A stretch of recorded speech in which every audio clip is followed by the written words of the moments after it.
July. Ay, ay, ay. Online, it's tied. Come on, somebody. Go online and untie that tie. All right? Untie the tie. I'll check back. All right, Rich? All right, so 21 people voted on our poll this morning. Yeah, I got the same. The 21 people. 21? Yeah, 21 I have. No, I have 26 people voted this morning. I was actually chicken score here. But anyway, the results. I have 21. So I mean, if you could give your result. I have 21. I have 21 people saying yes. I have 21 people saying yes, which means 5 people said no. Let me just see if anybody went back online. So I could have missed some. So let's go with the highest score that you have. Oh, okay. All right. So I have 21 people saying yes, because our question, it's still tied. So do you think Gary Griffith should have access to the firearm user's license report, which was handed over to the Prime Minister in July? It is tied online at 50-50, but from your calls and your votes, I have 21 people saying yes and 5 saying nahi, no, nada, nothing. Let's ask our Recording in guest. progress. Let's ask our guest this question. Do you think Gary Griffith should have access to the firearm user's license report, which was handed to the Prime Minister in July? Mystery guest, what says you? Hi, good morning, gentlemen. Oh, how are you? Paul, you're muted. Paul, you're muted. You think it's going to be a fair, unbiased answer? No, but I can make it very simple, gentlemen. Where, unless it's a banana republic or a communist state, that there could be an investigation on someone and the person does not know about the investigation. It's only in a banana republic. This is unbelievable. So the 5 people who said no, I am telling you, so are you saying that it's okay to have an investigation, launch an investigation on someone and never speak to the person? This is unbelievable. This is, you can't get more of a banana republic than this. This is the 3rd time that our government has launched an investigation on the police service by hiring selectively handpicked people, pay millions of taxpayers' dollars, handpick individuals on your own, and then give them, and then tell them write a report, and then on the police service, so they have no law enforcement authority. 3 of these people who have been selected have over 100 years of policing experience. And in the 100 years combined, not one of them were able to arrest one person for firearm use. But that's how quality and selective these people are. So you can see it easily for what it is. You have hired these people, pay them millions of taxpayers' dollars to be able to deal with an investigation that is supposed to be a police matter, and they have no law enforcement authority. And then you do not even speak to the person. And wait a minute, it reminds me of something. Landit. In Landit, that is exactly what Keith Rowley used. Because in Landit, there was an independent body that decided to launch an investigation on Keith Rowley in Landit. And then Keith Rowley stated, under natural justice, under basic common sense, you can't accuse me of something and not have the common courtesy to present to me what you have accused me of. So you have not given me the opportunity, and that is Keith Rowley stating that, to be able to defend myself or to state what you have stated is incorrect. And that is why it was thrown out. So you know, there's a saying, gentlemen, do so and like so. So no one has contacted you. The report was, I think, according to the papers this morning, and on my memory, July is when the report was handed in, which means the report would have had to be executed. The investigation into what eventually produced the report before July. No one has contacted you, asked you any questions, submitted any question to you during that time.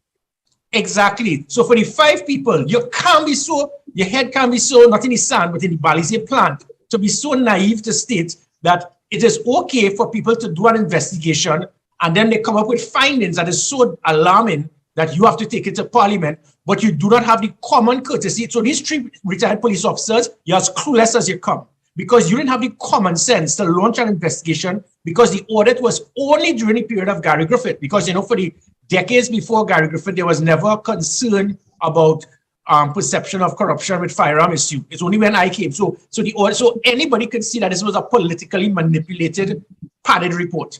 So you do that and you didn't have the common sense, all your years of policing experience to speak to the person. It's like trying to charge someone for committing a crime but never speak to the person. You just charge them. Is it accurate to say that because I hear it being bandied about and the amount of information comes at you on social media that you don't know what is true and what is not true, that the number of licenses granted under your tenure increased significantly? Yeah, definitely. Yeah, and the reason being is because of the incompetence of previous commissioners of police to do their job. So if it's, for example, if the present transport commissioner gave out 10,000 persons with driver's permits this year, but the year before, the years before, that was 2,000. That means that he is wrong? No, it is because of the laziness and the possible incompetence of previous commissioners of police not to do their job.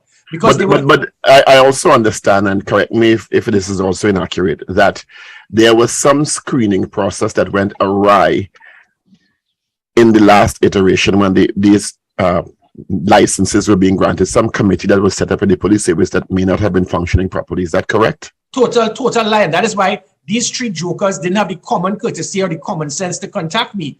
And I'll tell you why. Because before the Gary Griffith era, persons who were acquiring firearms, they were losing it, they were misplacing it, it was being stolen, they used it to commit some crime, sometimes they use it against their wives. In the 3 years under Gary Griffith tenure, the 4,000 orders that were issued, not one was lost, not one was stolen, not one was used to commit a crime, not one was used to commit a murder. The reason being is that I put 14 policies in place to ensure that only the right persons could get firearms. So the data is there to show. And that is because I formed the compliance unit to make a double check to ensure that the right person through psychometric testing, background testing, financial reports, letters from their spouse, all of these things could ensure as much as possible that the right persons will get the firearms. So the data is there to be seen.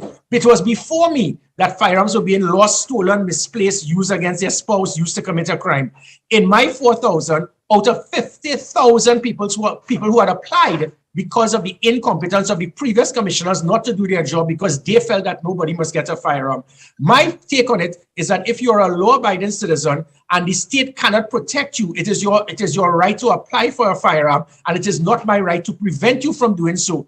Do you notice now that more emphasis is placed on law-abiding citizens getting firearms to defend themselves from criminals than illegal firearms? It is showing directly there's a line has been drawn in the sand between good and evil, and there's a clear and present danger in this country of persons who hold specific offices do not want law-abiding citizens to be protected. Now, you have not been charged, nor have you been approached for an interview by the persons who conducted these interviews. However, according to an Express article, 2 officers have been charged with multiple misbehavior in public office. Assistant Superintendent Aaron Beddoe was jointly charged with Sergeant David Swanson with 1 count of misbehavior in public office with conspiring together with other persons by approving several variation letters to facilitate the purchase of firearms and ammunition without lawful authority. ASP Aaron Beddoe was also charged with 6 counts of misbehavior in public office by approving variations of firearm users' licenses without lawful authority. Now, the article doesn't state whether or not this happened under your tenure. Have you been called for questions in relation to these situations? No, and again, common sense is not common. If you listen to the charges lead, they are being charged for approving variations without lawful authority. Do you know who is the sole lawful authority? Me. So it means that I am the person that is the lawful authority. So if any firearm is issued without my approval, then the officers can be charged. And I'm not trying to cast aspersions on these 2 individuals because the information I have is eye-opening when the facts come out. But the fact is that I am the lawful authority. So what happened is these 2 individuals, they are being charged for approving variations without my approval. That's what is being said. So it has nothing to do with me. So it has. Were you? Because I mean, I guess they could look back at the records and see if your signatures on any document that says that you approved it, or they could say that, well, the commissioner, meaning you at that time, gave me verbal authority to do it. Is that part of the protocol? No. Well, you can't give verbal authority to give a firearm. Well, I'm just going through the possible machinations. Yeah, but this is subject to. We don't want to get into the charges and the perception. But the point being is that with these two people being charged, at no time it had to do with anything of the so-called reports by the Barrington and the Stanley John that it cost the taxpayers millions of dollars. Stanley John, this dinosaur, stated that it was a massive, well-oiled criminal industry. 2 years later, all in his report, not one suspect, not one arrest, not one charge, not a suspect based on the Stanley John report. You come back now to regurgitate the same nonsense by handpicking civilians who you may be closely aligned to, pay them millions of taxpayers' dollars, then tell them, go and submit a report on the police service. They have no law enforcement authority. Gentlemen, Trinidad and Tobago, this is Emailgate reloaded. And there's a reason why Keith Rowley wants to go to Parliament, because he is a coward. He is afraid to come and make it public because he knows that the same way that I'm suing Stanley John for every cent he has because of his foolish comments with no substance, I am going to do the same to Keith Rowley and the individuals who wrote that report. So what they will do is submit it to the de facto Minister of Communication for the PNM, who's Rhea Tate. They will give it to Rhea Tate and say it's a leak, and then give Rhea Tate to extract certain parts of the report, just as she and Dennis Wren did with the Stanley John report. It is mind-boggling that anybody could perceive that you can do an audit and not speak to the individual to get information. So when people, the PNM till are dead, they want to rush and say, Gary, if it has something to hide. No, I want it to be brought forward, because if they had spoken to me, I would have included why did a very, very senior government official harass me to approve an explosive licenses for a very good friend of his, and this is Trinidad and Tobago, and this person was to get licensed for explosives without OSHA approval, or a very senior minister who is short-sighted, who decided to acquire two assault rifles. Who are these government ministers you're talking about? Well, if they had spoken to me, I would have explained that to the audit committee, but they did not. But I am asking you now, who are these ministers you're talking about? I am waiting for when it is that the police come to me, because I have written to Mr. Jacob, and he has, again, like a coward, refused to investigate all of these matters. This is where, listen, gentlemen, Trinidad and Tobago, the first sign of dictatorship is when it is that a government decides and tries to control the police service. So why are you only now coming forward with information that senior government officials had approached? Nope, wrong, Paul. I don't know if you were in Mars. This is about the 27th time I have stated this. No, I'm talking about while you were commissioner. Well, again, that is just the point. If it is that a very senior government minister has been harassing me for something, that is not a criminal offense. It may be unethical. But so another one who decides to get firearms from a firearm dealer and not pay him for a year, that is not a crime. It may be unethical and questionable. As a commissioner of police, I don't go handpicking and being biased based on political affiliation. But point being is that you can't be half pregnant. If you want to launch investigations over questionable or unethical behavior, you must look in the mirror first. You just mentioned a while ago, you have initiated legal action against Mr. Stanley John. Yes, it has already been done, because he made a statement and stated that laws were broken. And by stating that, you have questioned my integrity and my professionalism. And because of that, I'm taking him to task, because he did not, at least he could have been hidden by submitting the report to the Police Service Commission. But Fitzgerald Hines, as incompetent as he continues to show himself, boasted that Stanley John also submitted this report to the National Security Council. So he has now walked out of his get out of jail free card by giving it to external elements, not who hired him, because the Police Service Commission claimed to have hired him and not the government. But you handed over a confidential document to civilians, and then they now leaked it to the media. You have now tarnished my reputation, and you will pay the price.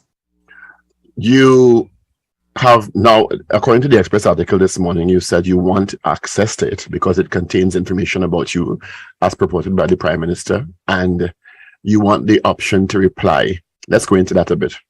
Yeah, well, sure. And again, this goes identical. So for the PNM till are dead, who don't see anything other than politics, this is exactly what Keith Rowley did, exact to the letter, and rightly so, because with the Landgate matter, an independent body launched an investigation and bam, sent it forward for action without speaking to the individual who was being accused. So Keith Rowley, rightly so, submitted for judicial review. How could you submit and make all these damning accusations on me without having the common courtesy, the common sense, and the basic natural justice to give me the opportunity to explain the truth? And they did not do that to Keith Rowley, and that is why it was thrown out. So to all the five jokers who claim that I should not see it, you have now made a mockery of the Landgate report and the justification, and rightly so, why it was thrown out. So there's something for the bush lawyers who always pretend that they love to go on social media. There's something called natural justice. You can't do an investigation on someone, come up with findings,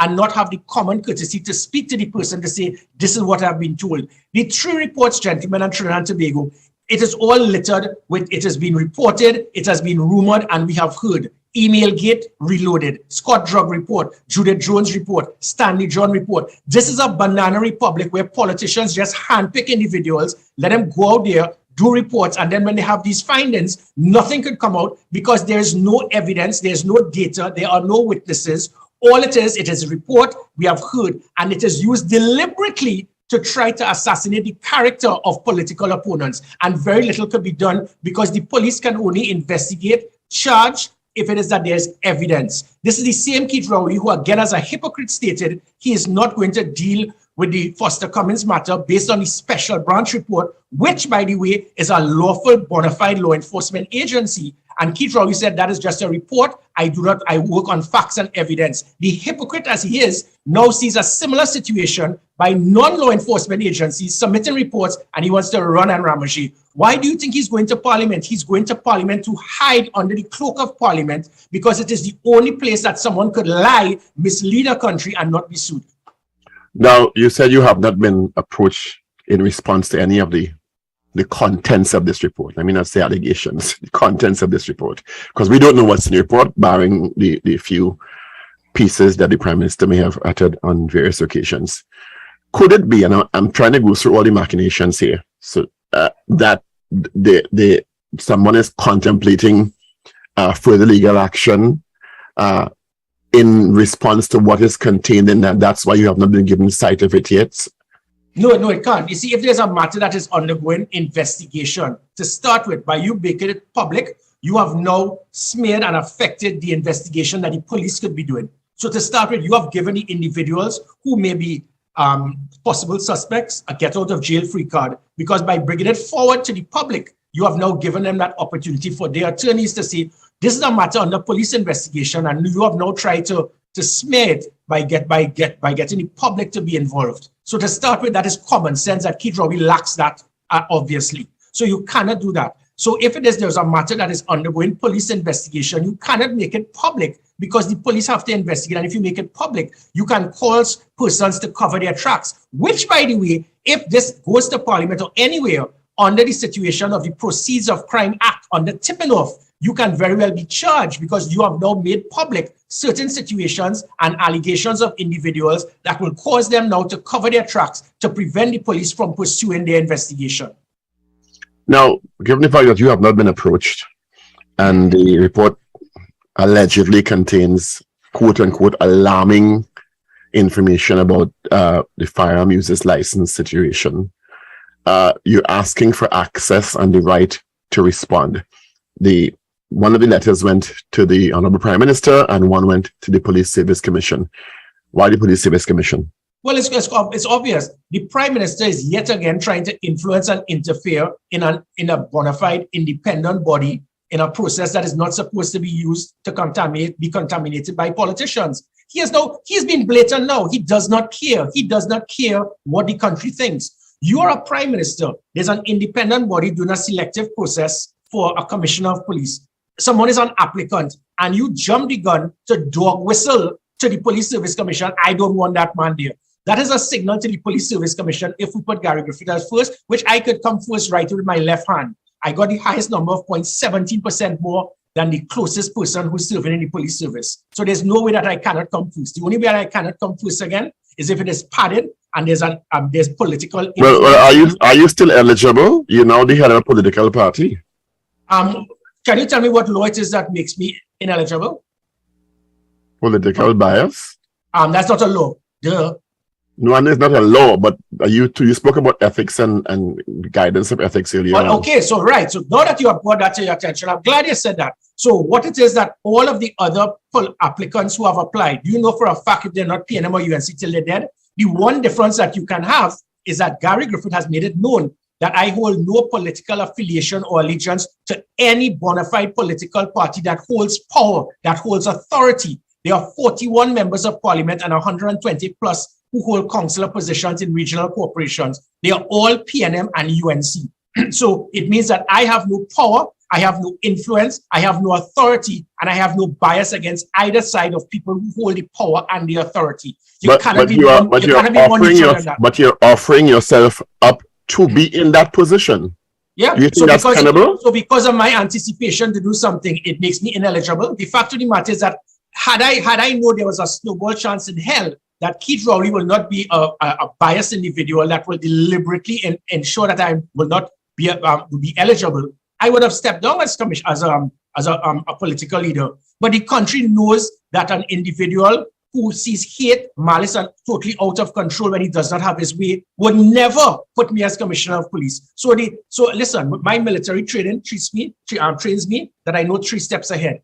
To let the country know, even though 85% of the country want me back as commissioner of police, even though that the public trust and confidence has shifted, that crime has now reached an all-time high since I left, Keith Rowley does not care about these things. It is about me. So because of that, I have applied knowing fully well the nature of the beast. So he is not going to do it. So this is not a case of me saying, look, I'm looking for the best of both worlds. The country, be aware, Keith Rowley's arrogance will ensure that he would not do what is required to ensure that crime can be. So you see nothing wrong with leaders of political parties, once they are not in power, being eligible for the post of commissioner of police? No, not at all. If it doesn't reach close to the point where it reaches a point of me being shortlisted, then I would have stepped down. Guess what? How come when I was Minister of National Security and then I was no longer Minister of National Security, I then applied for Commissioner of Police and it was okay?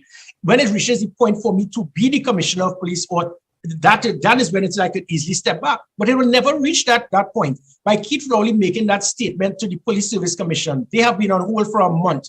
He has put pressure on them because he has basically told them, don't put God past your throat and put this man as number one. Find a way to prevent him from doing so. And I have applied to expose to the country. But Dr. Rowley doesn't have, it will get to the point where it will get to Parliament to be voted on by the Prime Minister and the Parliament. Can you please let me complete my sentence? And this has been done knowing fully well what Keith Rowley intends to do. And he is going to try to find a way to prevent it from happening because he's a coward. That's what happened last time. He did not want it to reach Parliament to be embarrassed because the whole country will say, you don't want a man that 85% of the country want. You don't want a man that took public trust and confidence in the police from 14 to 55%. You do not want an individual that ensured the highest reduction in crime in Trinidad's history because you of your view. So he went and he treated the president's office like a post office, sent up a piece of paper that held no relevance because it was not a bona fide report by a body. It was one man out of 1.4 million stating what he felt. And he used that as justification. So you're saying he doesn't want to officially in the Parliament reject you, but he's already said you're the biggest mistake of his life. Yeah, exactly. And he's going to pay the political price for it. You can see every single comment, 90% of the comments, even PNM people have now been appalled. The majority of the people, I could tell you over 20 people in that meeting in Belmont contacted me. Boy, Gary, I'm not into this, but I have to toe the line. And that shows when it is we reach a point in our country, I do not care about what to protect me, my family, my assets, but I have to toe the line because our PNM till are dead. And I have to clap like a trained seal in SeaWorld when it is a prime minister makes a statement, even though deep down I do not like it. It says a lot about our society, where we feel blind loyalty in politics takes precedence over doing what is right for the country. And that is what I intend to change. We intend to change in the NTA the powers of a government to reduce the powers of a government, because what we have is dictatorship via democracy. One man handpicks the Chief Justice, the President of the Senate, the Speaker of the House, the Commissioner of Police, the Chief of Defense Staff, every state board member. You can't get more dictatorship than that. Ragoobarsingh has rejoined us. So, all right. So what's your next step in terms of the request for access to the report? All right. Hey, morning, Richard. Good to see a CIC old boy here. So it's now 2 versus 2. Richard, support me, but you're on mute. Is that your mic not plugged in or something? Because you're not muted on the system. No. Are you hearing me now? There you go. There we are. Yeah. You know, CIC boys take a little while to get started. Yeah, they do. They're kind of slow. When we start up, there's no stopping us. Watch clearly. No, so Gary, I know the issue of you having applied again for the Commissioner of Police position, and obviously it's not going to going on the comments of the Prime Minister. Obviously, it's not going to go further beyond the application process and whatever merit list is produced, which may or may not have you at number one. But let's assume it's at number one, and Parliament says, "Well, no, we don't want him." What's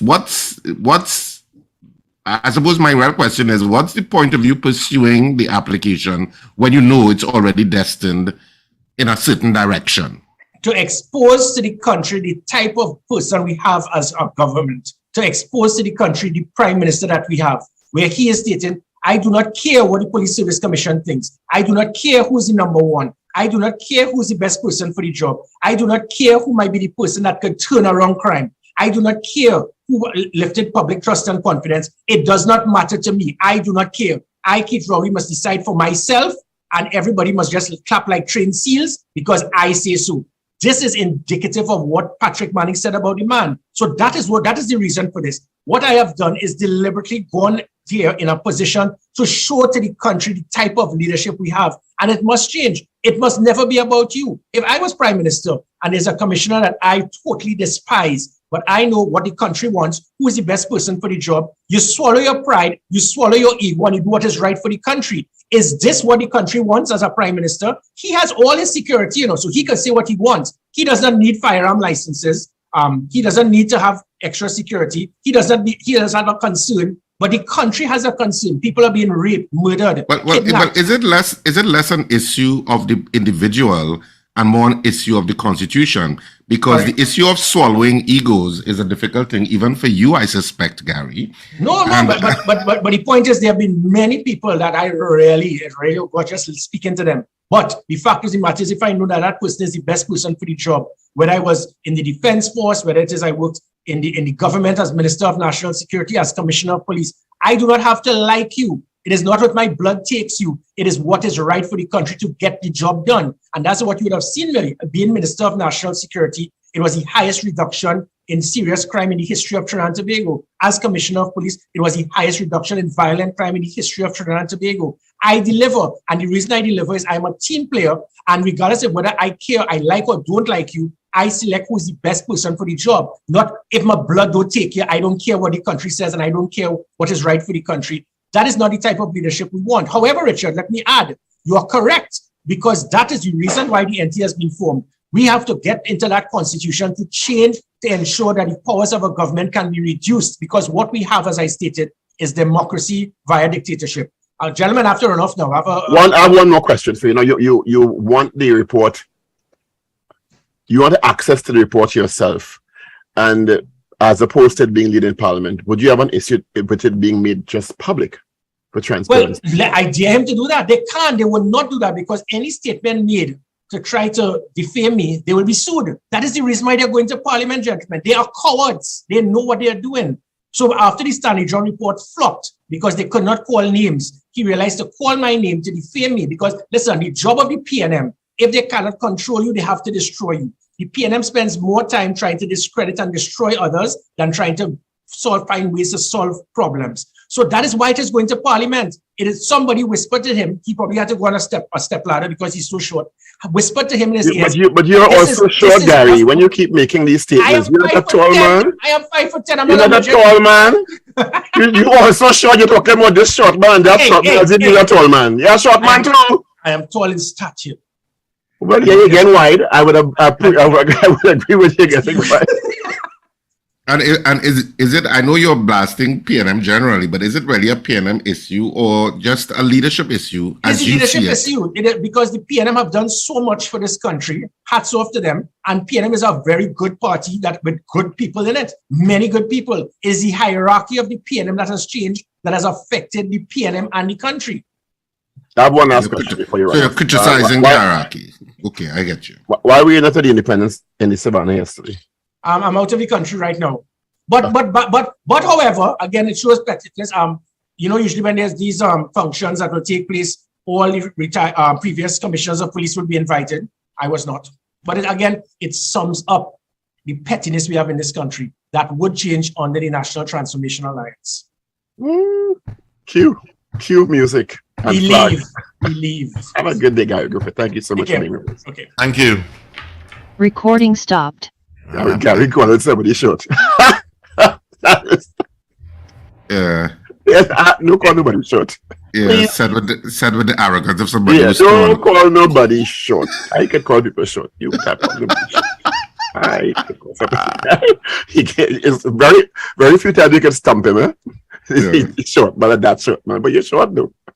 Yeah. We open the phone lines here. What do you think about what Gary Griffith has I mean, I joined a little late in the conversation, but I was listening for part of it. Part of it I missed, and the issue is, I don't mind if Gary makes points, but sometimes he makes all these points and he has to throw in a snide comment or snide insult, his personality. you know, at the side, and you know, And then he says, which was something I asked him about. I said because part of your tenure as Commissioner of Police has been the way that you deal with opposition. Is that the way what you deal differences with of people opinion?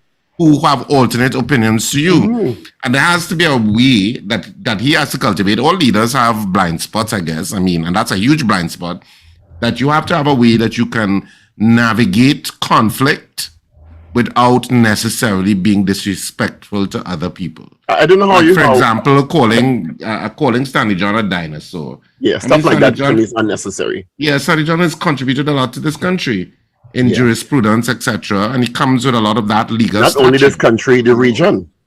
in the region, Yeah. and so you know, those kinds of things don't help your case. And it sounds petulant. You know, Yeah. it sounds very petulant. That's all it Keep to sounds. your debating techniques. And if you have facts and counter arguments, just present them. Yeah.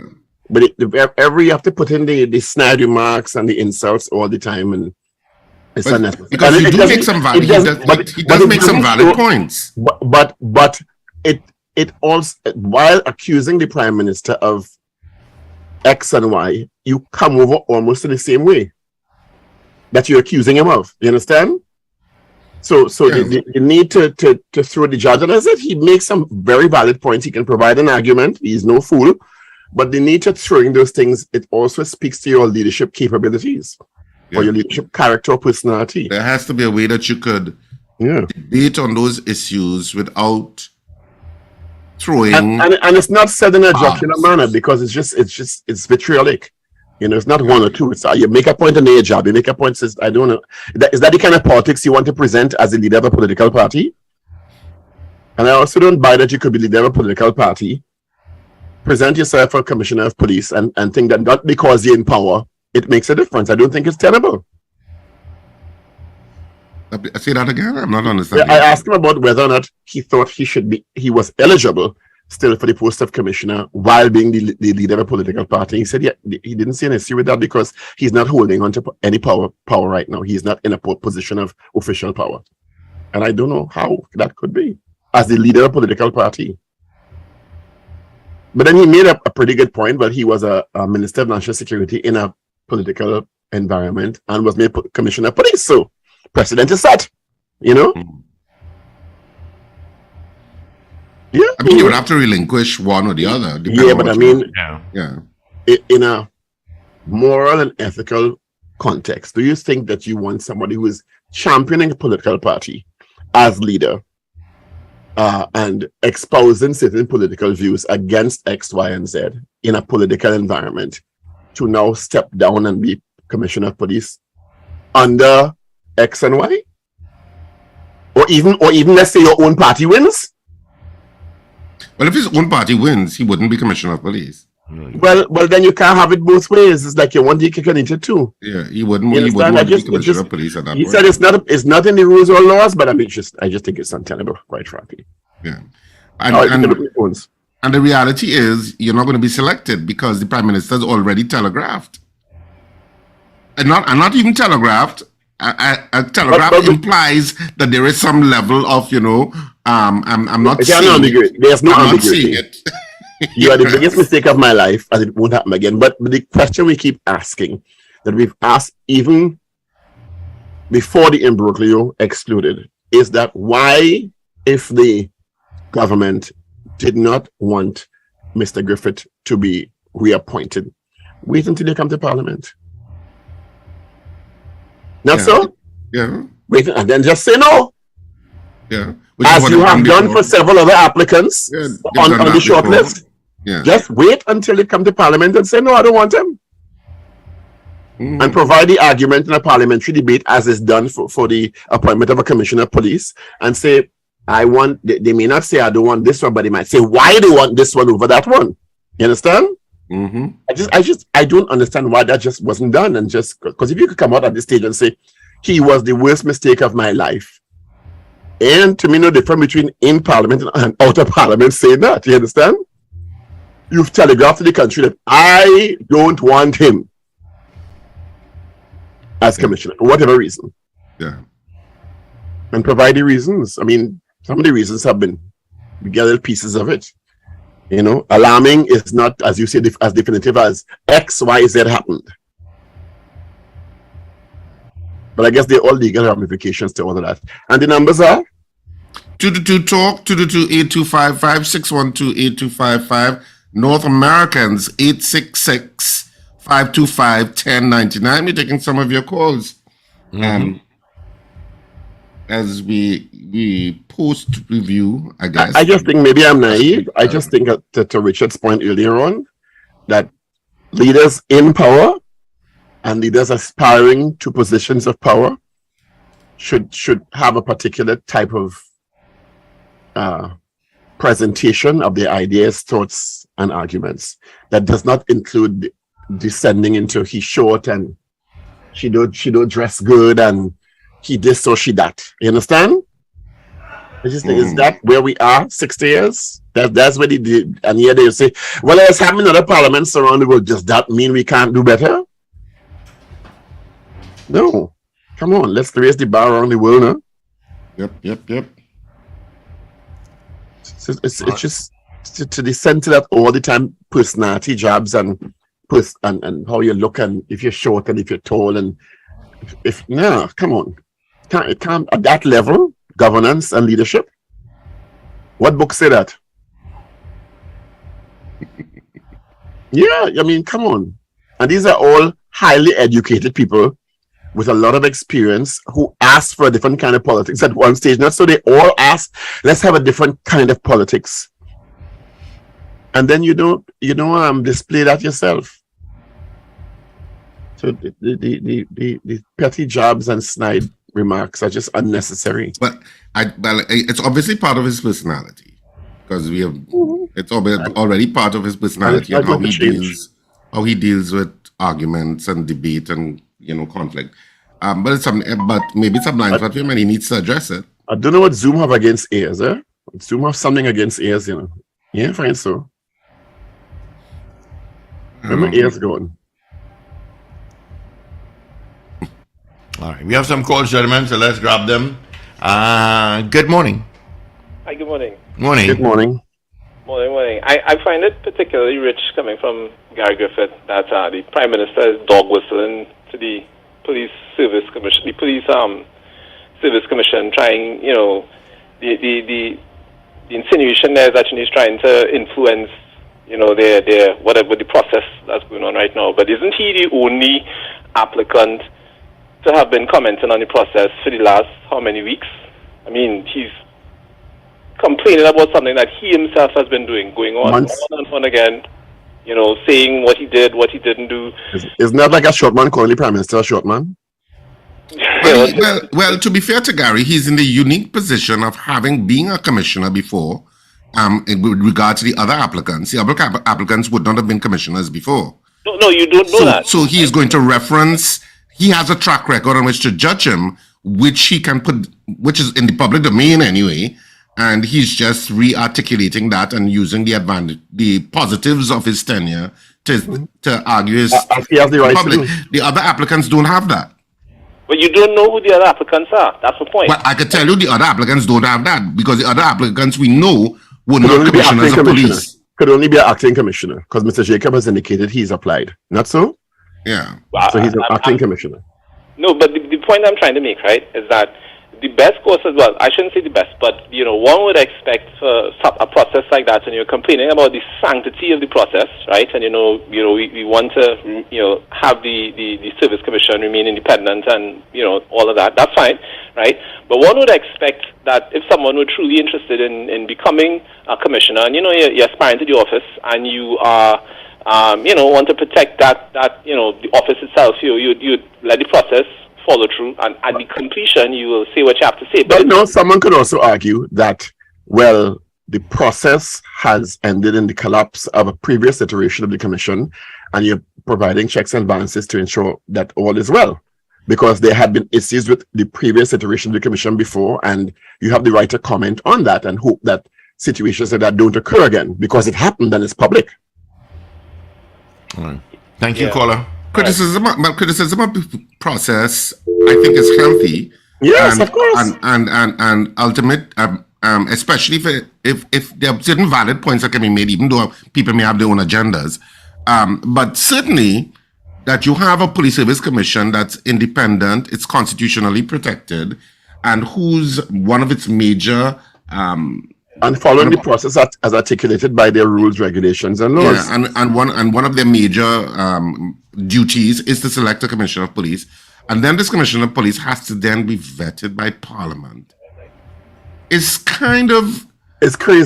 It's kind of an incongruous thing, because it's not compatible, because in other words, the commission get the job and put somebody at number one after a proper vetting and a proper process, and then for whatever reason the authority says no. We still want to have a say. Yeah. And so that entire process is in itself an anomaly, because you have a constitutionally protected commission that has this as part of their ambit of their remit of what they can do and what they're supposed to do. They go through their process, and then in a kind of way you're saying, well, we don't really 100% trust you, so we still want to have the right to say no to whatever you decide. Well, not say no, but choose somebody on the list. But you have the power to say no to what you decide. Yeah. That's a clear power that the Parliament has, and whoever is in control of the Parliament has. So it is like, I give you the power, but I rarely give you the power. Yeah. Let's say this call, gentlemen. Good morning. Thanks for holding. Morning, Steve. Good morning, caller. Richard. Good morning. Paul. Yeah, you have to speak up a bit, caller. Hello. Good morning, eh? Oh, Gemma, morning. Good morning, Gemma. Yes, I just want to tell her good morning. So long I didn't tell her. Yes, I still am a call this morning. Yeah, how you going? Good morning, and all God's blessing, okay? Yeah, how are you? Thank you so much, Gemma. You're good? I'm not 100%, but I'm hanging in, and I thank God for life. Mm-hmm. Amen. Yeah. Yes. Thank Him for life. You understand? Mm-hmm. So have a blessed day. Same to you. Be well. Listen on each and every one of you. Thank you so much, Jem. And you too. Yes. Yes, Paul. All right, Jem. Thank you. I have to bless you back. Jem. All the birthday coming up soon. My birthday just gone. Next month? Yes, next month. I know it's next month. More power. You, Steve, and Steve, Wendell and Richard, three of your birthday, right? And Dr. Rowley? Yes, and Dr. Rowley birthday too. Yeah. Right. Separated at birth. You know? Separated at birth. I remember you all, right? Rowley and Richard Ragoobarsingh are twins separated at birth. Let's stay. Okay. All right. Take care. Right. All right. Good morning. Good morning, gentlemen. Morning. Morning. Enough of Mr. Griffith. You can't want to be employed in the government, and every time you're on radio, the disrespect I cannot handle, man. All they keep him off the air. He coming like Mr. Ferguson. If you want the place open, bring back the bell. And it have other countries that's shutting down the scrap iron. So what is the problem? Oh God, it's bash. The disrespect I can't handle with him, man. All right. Thank you, San Fernando. I find a short man. Can I call a short man a short man? Why are you sticking on that, so? That's a short comment. Well, it's a metaphor.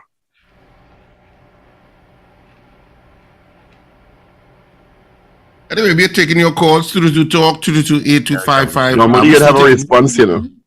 I know we're getting close to news time. But anyway, 222-talk 222-8255. You know what you could do in a minute? Ask Steve. You know what you could do in a minute? Ask Steve or Wendell. Wendell, not Steve. You could change the word in a minute, you know.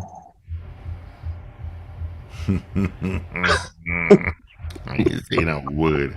All right, we have news coming up, a news brief coming up. 8 o'clock.